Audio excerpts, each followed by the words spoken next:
Hello YouTube, welcome back to another Epicseven rapid review and build guide, where I tell you everything you need to know about a character in 3 minutes or less. Today's guest is going to be Briar, which Iseria. Also, I want to take a pic. She did recently just get a buff, so it's going to be a December 2022 updated guide. And if you guys do want to skip around to find certain parts in the video, I will be leaving timestamps below. Starting off with our stats, we're going to have a few things to note. There's going to be 2 good build choices that you can go upon this girl, and the number one I recommend is going to be the speed/utility build. This is going to be for early to mid game players or people that just don't have the gear requirements for it. And I will throw up 2 things on the screen right now, and the one on the left is going to be the nuke build, and that's going to be a pure damage build. So you're going to want high attack, which also applies to the speed/utility build. You're going to want really high crit damage, a little lower speed, and high crit chance. Effectiveness isn't going to be too important in this build, as opposed to the speed/utility build, where you're going to want a little bit lower attack, a little bit more bolt, a little bit more speed, and a little bit more effectiveness. And again, remember, these 2 things on the screen are just recommendations. You're going to want to aim for these stats if you can. You don't have to completely achieve them to use her. And again, moving on to sets, there's going to be a few ways to build her, like I mentioned earlier. If you are going for the more speed/utility set, I would almost always recommend speed/hit set or speed/crit set. This really depends on what you're aiming for in your build. If you're lacking a lot of effectiveness, or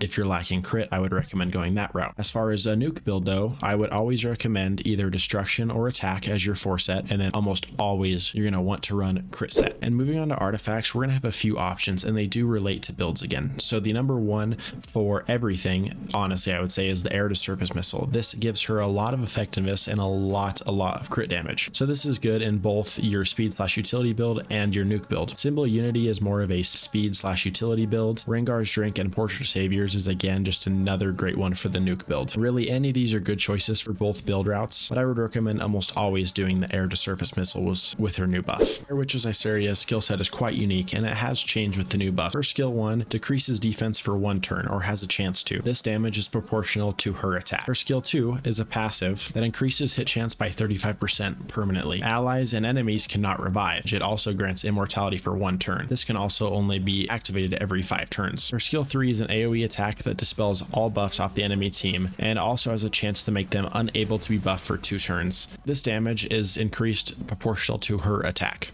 Overall, Briseria has many uses, from a cleave unit to a buff remover and an anti-revive. With her new buff, she is doing great damage, and that allows her to be picked strongly against units like Violet and Maid Chloe. But other than that, guys, comment down below to tell me how you are building Briseria, and while you're down there, make sure to like and subscribe, and we'll see you next time. Peace.